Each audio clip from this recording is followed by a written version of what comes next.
My sister smiled at me from across the dinner table the night our mother was buried, and I remember thinking how strange it was that her eyes never once got wet. Not once. Before we begin, if stories like this one speak to something deep inside you, something about family, truth, and the price of loyalty, go ahead and subscribe, because we tell these kinds of stories every single week. Margaret Ellen Howe was 73 years old when she passed on a quiet Tuesday morning in October, in the same bedroom where she had slept for 41 years. The curtains were the same cream-colored linen she had hung herself when she and my father first bought the house on Birchwood Lane. The quilt on her bed was the one she had stitched by hand during the winter of 1987, when I was barely 4 years old and would sit at her feet watching her fingers move like they already knew where every stitch needed to go. My name is Clara. Clara Jean Howe. And I was the daughter who stayed. That's the part people never fully understand until they've lived it themselves. There's always one child who stays. One who answers the phone at 2 in the morning. One who drives to the pharmacy on Christmas Eve when the pills run low. One who learns, without ever being asked, how to manage the doctor appointments and the insurance claims and the slow, grinding paperwork of watching someone you love get older.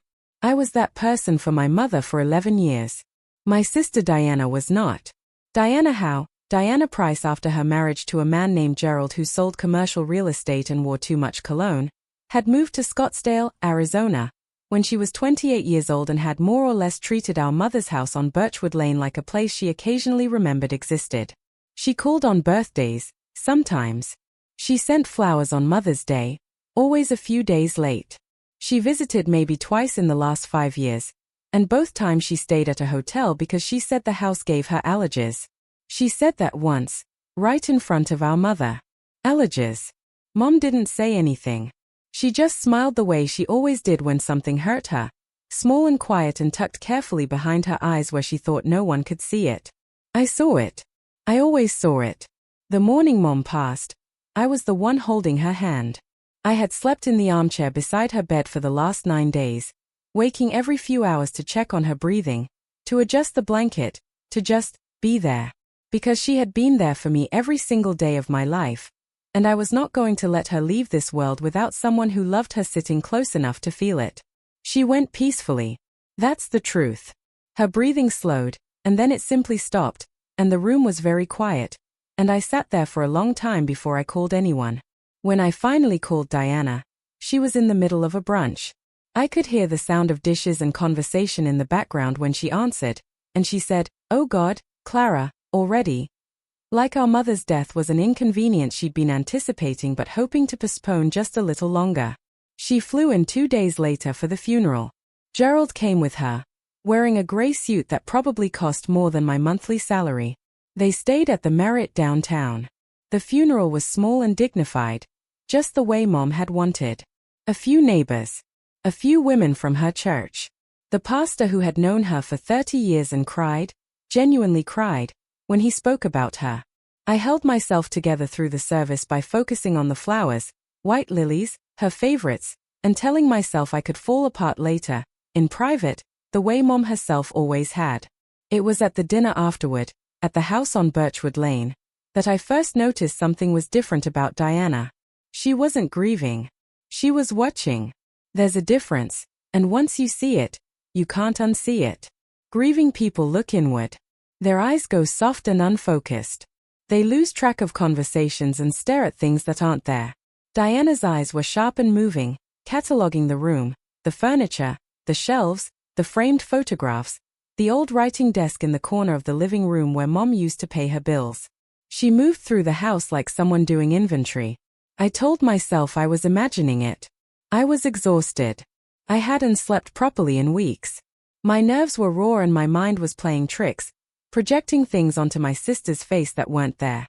Diana had always been the more practical one. It made sense that she would handle grief differently. Not everyone cried. Not everyone wore their pain the same way. I told myself all of that.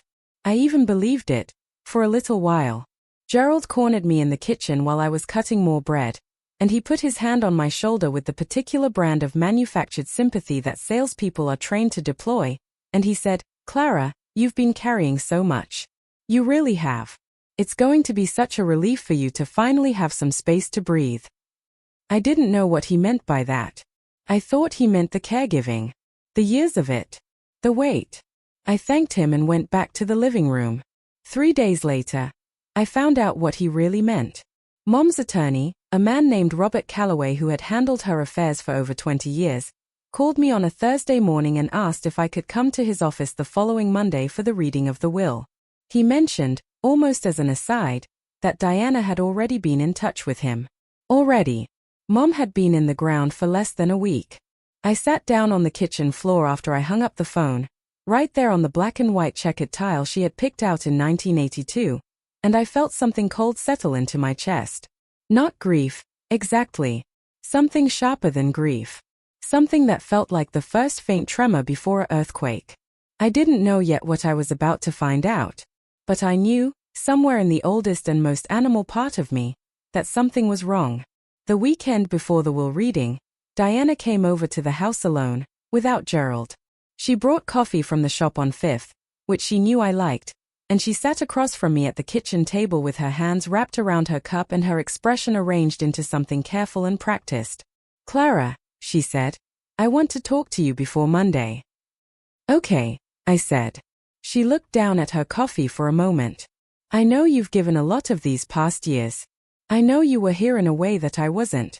And I want you to know that I see that. I appreciate it." I waited. "But Mom's estate is substantial," she continued.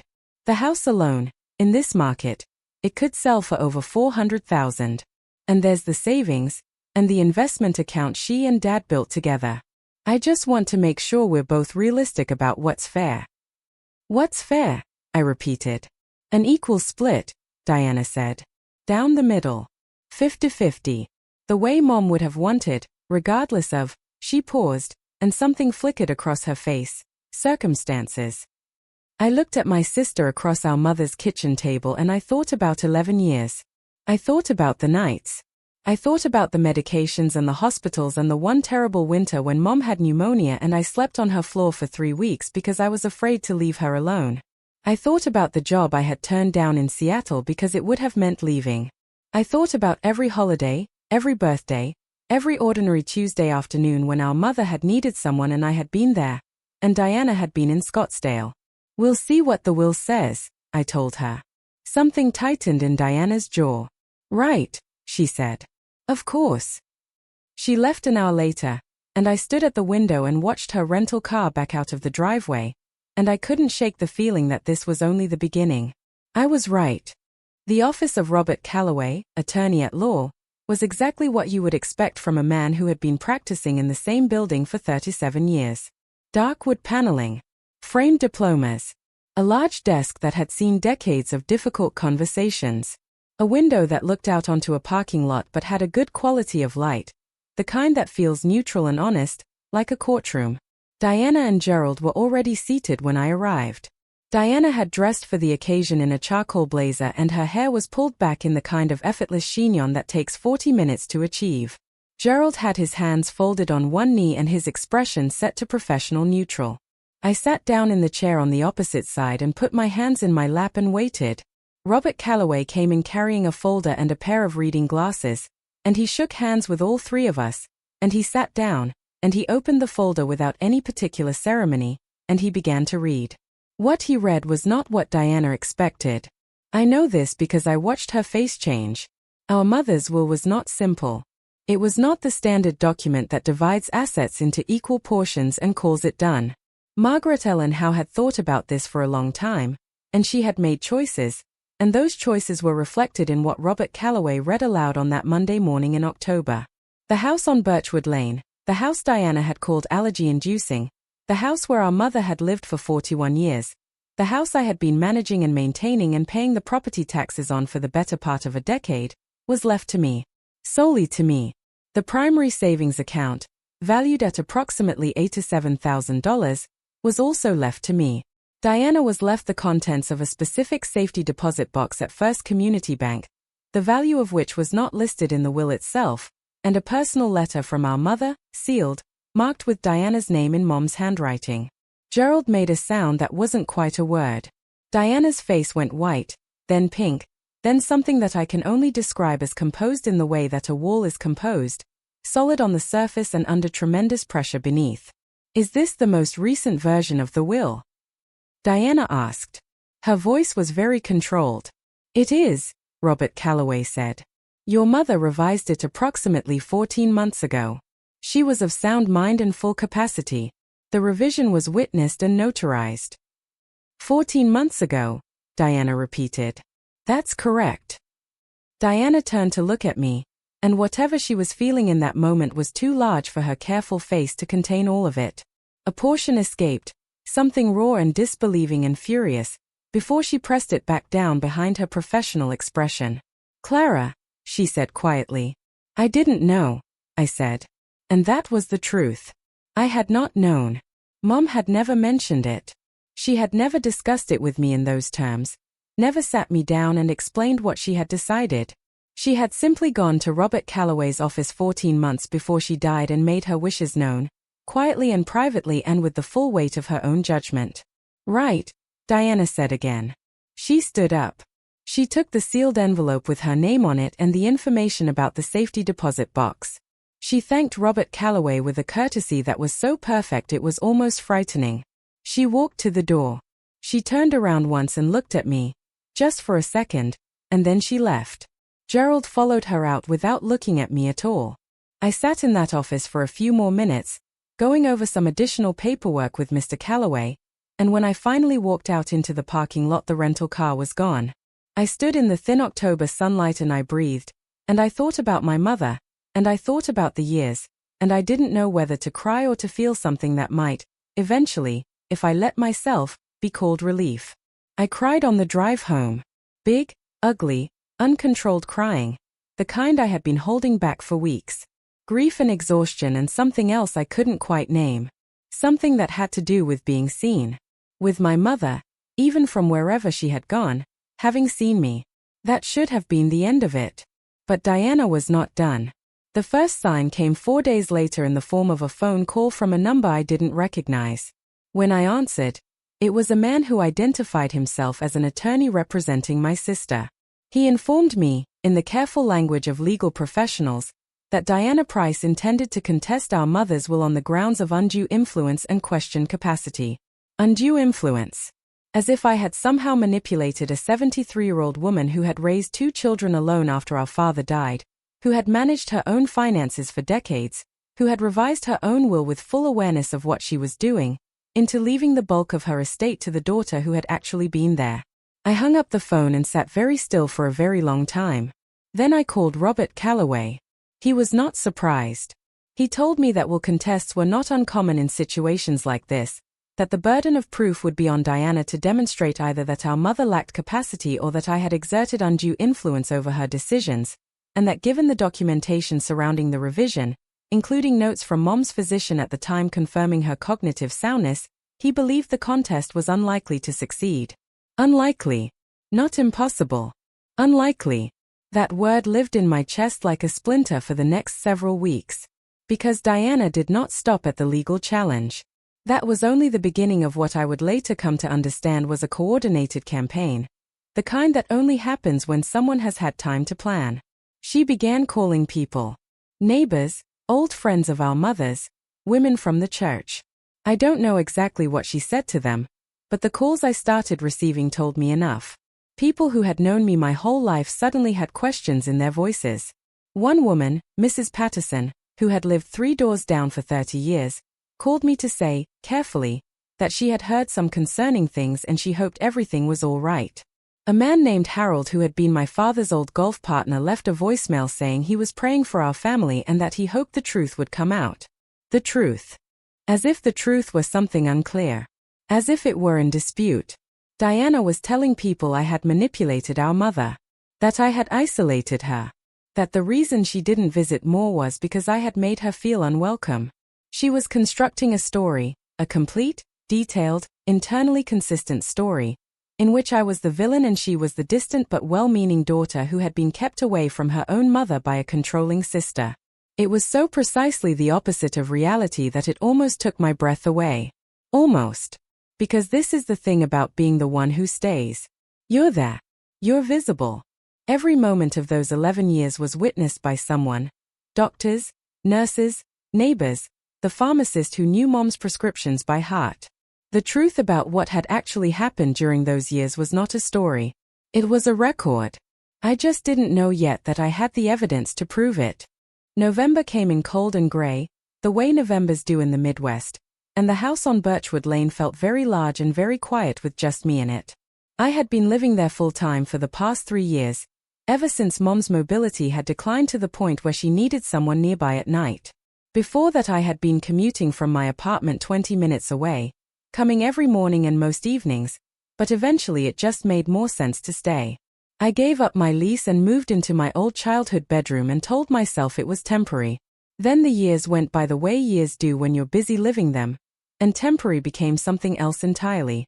Now I stood in the kitchen making coffee I didn't really want, looking out the window at the bare maple tree in the backyard that my father had planted when Diana and I were small, and I was trying very hard not to feel afraid. The legal notice had arrived the previous Friday. Diana had officially filed her contest.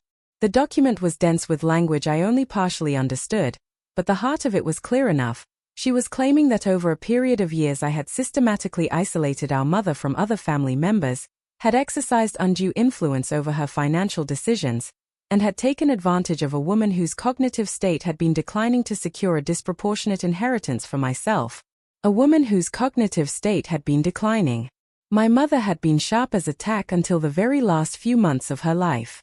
She had done the crossword puzzle every morning until she was 71. She had opinions about politics and books and the neighbors, and she shared them freely and specifically and with the full force of her personality. Yes, she had slowed down. Yes, there had been harder days near the end. But the suggestion that she had not been in control of her own mind when she revised that will, 14 months before she died, was a lie. A documented, provable lie. But proving a lie costs money and time and energy, and Diana and Gerald had all three in greater quantities than I did. I need you to understand what this period felt like. Because I want to be honest about it, not just tell you the parts that are easy. There were mornings when I woke up and the weight of it, the grief, the legal threat, the whispering campaign Diana had set in motion through the community, was so heavy that I didn't get out of bed for an hour. I just lay there in the gray morning light and stared at the ceiling and felt the unfairness of it like something physical, like a pressure on my sternum. I had given my 30s to this house. I had given career opportunities and the possibility of a different kind of life, a life with more room in it for my own ambitions, my own adventures, my own choices. I had given all of that freely, with love, because my mother was worth it and because I had never once regretted the giving. But I had expected that when it was over, when she was gone and the house was quiet and the years of caregiving were behind me, there would at least be peace. There would at least be the simple, uncomplicated knowledge that I had done right by her and that what she had left me was mine. I had not expected to have to fight for it. I had not expected that the thing I would be fighting was my own sister. It was during one of those gray mornings, lying in bed listening to the house creak around me, that I thought about the box. Mom had what she called her memory box. It wasn't a formal archive or anything organized. It was literally a showbox, though over the years it had migrated to a larger container, an old hat box, dark green with a faded floral print, that she kept on the shelf in her bedroom closet. Inside it she put things she wanted to remember. Notes, photographs, letters, cards, ticket stubs from concerts and plays, newspaper clippings about things that mattered to her. It was the kind of box that most people have but rarely look at. I had seen her add things to it over the years. I had never looked through it. It felt private. But standing in that closet 2 days after the legal notice arrived, I took the hat box down from the shelf and carried it to the kitchen table and opened it. What I found changed everything. If there is a moment in a story where things begin to turn, where the person who has been pushed down and pushed back and pushed to the edge of what they can endure suddenly finds the ground under their feet again, this was that moment for me. And I want you to sit with that, because I want you to really feel what it meant.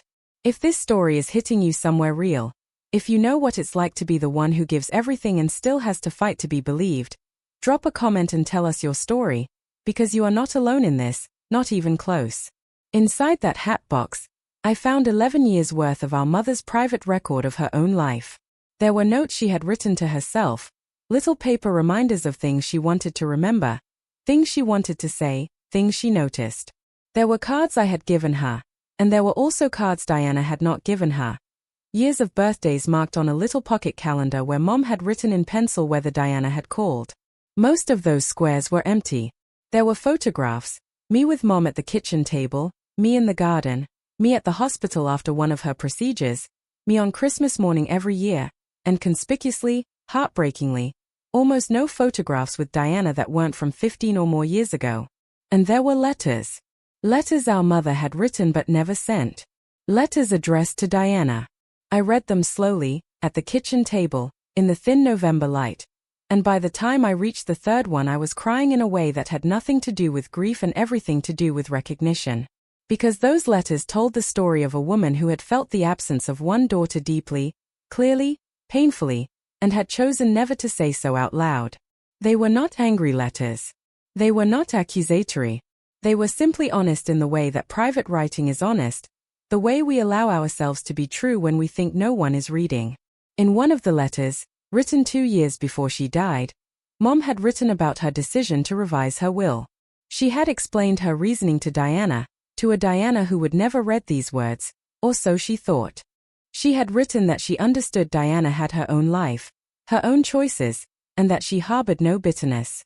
But she had also written that she believed in honoring reality, that Clara had been present, and presence should be honored. That a mother knows the difference between love that shows up and love that sends flowers. A mother knows the difference between love that shows up and love that sends flowers. I read that line 3 times. There was more in the box. A journal Mom had kept sporadically over the past 4 years. Nothing like a daily diary but occasional entries, sometimes months apart. Notes about her health, her thoughts, what she'd been reading, how she was feeling. Dated entries that reflected a woman fully in command of her own mind, right up until the entries stopped, 8 months before she died, when her hands had made writing too difficult. And at the very bottom of the box, in a sealed envelope with Robert Calloway's return address on it, was a letter our mother had written to her attorney to be included with the official will revision file. A letter explaining, in her own words, her reasons for the changes she had made, to be used in the event that the revision was ever challenged. She had anticipated this. My mother had anticipated that Diana might fight it, and she had prepared. I sat at that kitchen table for 2 hours. Outside, the wind moved through the bare maple tree, and somewhere down the street a dog was barking, and the refrigerator hummed its ordinary hum. And I held my mother's handwriting in my hands and I felt something shift inside me. Not anger. Not triumph. Something quieter and deeper than either of those. I felt her. I felt my mother, still taking care of me, from 14 months ago, from wherever she had gone, having looked ahead and left me what I needed. I picked up the phone and called Robert Calloway, and I told him about the box. The next several weeks moved in 2 different speeds simultaneously, the grinding, slow speed of legal process and the rapid, almost vertiginous speed of discovery. Robert Calloway was experienced enough not to show excessive excitement over the phone, but I could hear something shift in his voice when I described what was in the hat box, particularly when I told him about the sealed letter addressed to him that our mother had apparently prepared as part of her estate planning. He asked me to bring everything to his office as soon as possible, and I drove there the following morning with the entire hat box in the passenger seat beside me, held in place with a seat belt. He read the letter from Mom first. He read it twice. When he set it down he took off his reading glasses and cleaned them with a cloth, which I had come to understand was something he did when he was thinking carefully, and then he looked at me and said, "Clara, your mother was a very thorough woman." She was, I said. This letter, combined with her physician's assessment from the time of the revision, is going to make your sister's challenge significantly more difficult to sustain. Significantly more difficult. The language of legal professionals, always carefully calibrated, always leaving room for the unexpected. But the way he said it meant something closer to, this changes things considerably. Over the following days, Mr. Calloway and I worked through the full contents of the hat box together, identifying what was legally relevant and what was personally significant, sorting the documentation that would matter in a courtroom context. The dated journal entries were particularly valuable because they established a clear, consistent record of our mother's cognitive state and her own articulated understanding of her financial decisions over a multi-year period.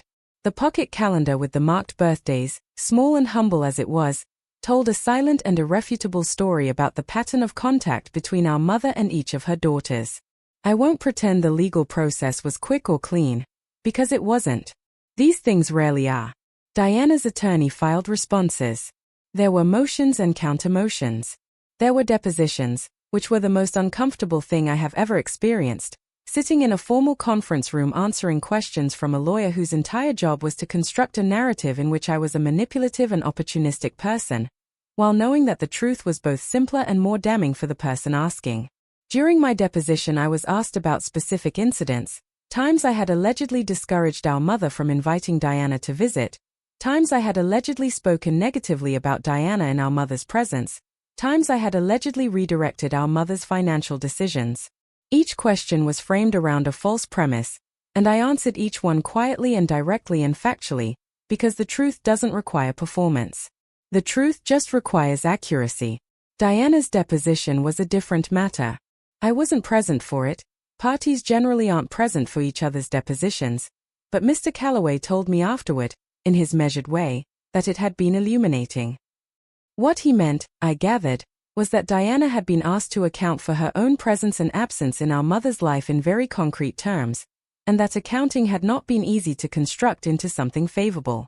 When asked how many times she had visited our mother in the past 5 years, Diana had said several times.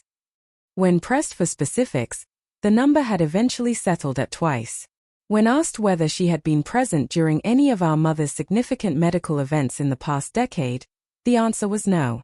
When asked why, the answers had been vague and uncomfortable and clearly painful for everyone in the room. I don't take pleasure in that. I want to be clear about that.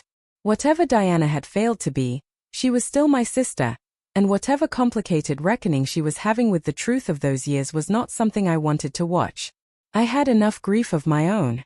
But there was something else happening during this period that Mr. Calloway had not yet told me about, and when it came to light it reframed everything. It started with the safety deposit box. Diana had gone to the bank to open the box that had been left to her in the will, shortly after the reading. Whatever she had expected to find there, what she actually found was, by all accounts, not it. She had gone alone and she had been in the bank for over an hour, and when she came out she had gone straight back to the Marriott and reportedly not left her room for the rest of the day. It took me a while to find out what was in that box, and when I did, the shape of the whole story changed. Inside the safety deposit box, Mom had left Diana 3 things. The first was an old photograph, a family photograph from when we were children, maybe 9 and 7 years old, in the backyard with the maple tree and the summer light and our parents. All 4 of us together. Before everything complicated. The second was a small amount of money. Not nothing. There was a cashier's check for $12,000. A meaningful gesture, not a dismissal. And the third was a letter. Not the kind of letter I had found in the hat box, not the private, unsent kind. This one had clearly been intended for Diana to read. It was sealed, formal, addressed in Mom's best handwriting. I don't know the full contents of that letter. I never will, and I believe that's right. It was between a mother and a daughter, and whatever our mother needed to say to Diana was between them. But I know enough of its nature because Diana, at some point during the weeks that followed, stopped fighting. The legal challenge, which had been moving through the process with all the slow violence of a glacier, went quiet. Diana's attorney filed a notice of withdrawal. The contest was dropped. No settlement was negotiated, no compromise reached, no additional money exchanged. Diana simply stopped. And then, about 6 weeks after the contest was dropped, Diana called me. Not through attorneys. Not through Gerald. Not through any of the formal channels that had characterized our communication in the preceding months. She called me on my cell phone on a Sunday afternoon in January, and when I answered there was a long silence before she spoke, and when she spoke her voice was different from any version of Diana's voice I had heard in a very long time. "Clara," she said. "Can I come see you?" I looked out the window at the backyard, at the maple tree bare and gray in the January cold. I thought about the hat box. I thought about the letters. I thought about the phone call on the day Mom died when Diana had been at brunch. I thought about 11 years. Yes, I said. You can come. Diana came on a Friday. She came without Gerald. She drove a rental car from the airport and she arrived just after noon. And when I opened the front door, she looked different than she had at the funeral. The composure was gone, or rather it had been replaced by something more genuine. Something that looked like a person who had been stripped of the armor they hadn't even known they were wearing. She was holding a container of soup from a restaurant I recognized, a place near the airport that our mother had loved. She had remembered that. She had gone slightly out of her way to get it, and she held it out to me on the doorstep like a kind of offering, and I took it and stepped back to let her in.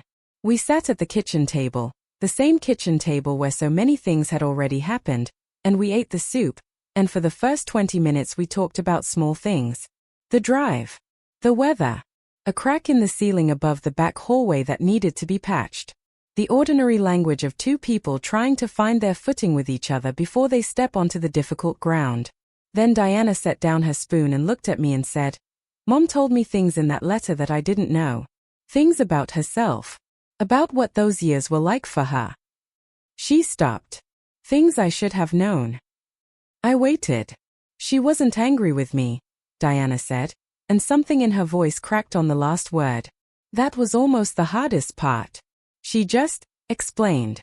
She said she understood that I had made choices and built a life and that she was proud of me, but she also said that she had felt the distance, and that she had let herself feel it quietly rather than tell me, because she didn't want to make me feel guilty. She looked down at her hands. She was protecting me from knowing how much I'd hurt her. The room was very quiet for a moment. That's who she was, I said. I know. Diana's voice was barely above a whisper. I know that now. I think I always knew it, somewhere. I just didn't let myself look at it directly. She was quiet again. Clara, I am so sorry. For what I accused you of. For what I tried to take from you. For what I said to people in this neighborhood. She raised her eyes to mine, and they were wet in a way they hadn't been at the funeral, genuinely, painfully wet. I built a story about you because it was easier than looking at the truth about myself. I had imagined this conversation, or something like it, many times over the preceding months. In some versions of it I said everything I had been holding, all the years, all the nights, all the sacrifice, all the longing for my sister to have been different. In other versions I was cold and formal and withheld. In the version where I was most honest with myself, I didn't know what I would say, because I didn't know, when it came down to it, what the right thing was to feel. Sitting there at the table, I discovered it was none of those things. What I felt was tired. A bone-deep, years-long tired that had nothing to do with Diana specifically and everything to do with having carried something heavy for a long time alone, and suddenly being able to put it down. I know you built a story, I said. I think you've been building that story for a long time. Maybe since we were kids and you were figuring out how to leave and I was figuring out how to stay. People build the stories they need. Diana was quiet for a long moment. Did you hate me? During all of this? I thought about it honestly. No, I said. I was angry. I was hurt. I was scared, for a while, that I was going to lose the house and everything Mom left me because you had more money for lawyers than I did. I paused. But I didn't hate you. She wouldn't have wanted that. Diana nodded slowly. She wiped her eyes with the back of her hand, and for a moment she looked like the 9-year-old in the backyard photograph, before anything had gotten complicated, and I had the strangest sensation of time folding over on itself, of all the years between then and now collapsing into a single moment at this kitchen table. I want to make it right, Diana said. Not the money part. I understand that ship has sailed and I understand why. I mean the rest of it. The things I said. I'll call the people I called. I'll tell them the truth. That would mean something to me, I said. She nodded. I'm going to do it. We sat for a while longer. We ate more soup. We talked about Mom, really talked about her, the way we hadn't been able to at the funeral, with all the formality and performance of grief. Diana told me things about Mom that she remembered from before I was old enough to remember. Things from Diana's childhood that I had never known. I told Diana things from the years she had missed, small stories, funny moments, the way Mom had laughed at a particular television show and the things she'd been reading in the last year and how she had insisted, right up until she couldn't, on watering her own plants. We cried. Both of us. At the same time, without self-consciousness, at the kitchen table in our mother's house. I don't know if that afternoon fixed everything between us. I'm not sure everything between us can be fixed, and I think that's something we'll both have to live with. There are losses in a family that don't become UN losses, absences that don't become UN absences, years that don't come back. Diana wasn't there for those years, and I was, and that's a fact that exists in the foundation of our relationship now and will always be there, like a healed fracture in bone. But something changed that Friday. Something real. In the months after Diana's visit, things settled. The neighborhood quieted down. Mrs. Patterson stopped by with a pie and an apology. The legal matter was formally resolved, the will executed, the property transferred into my name. I paid the property taxes. I fixed the crack in the ceiling above the back hallway. I kept watering Mom's plants. I thought a lot, during that time, about what the whole experience had taught me.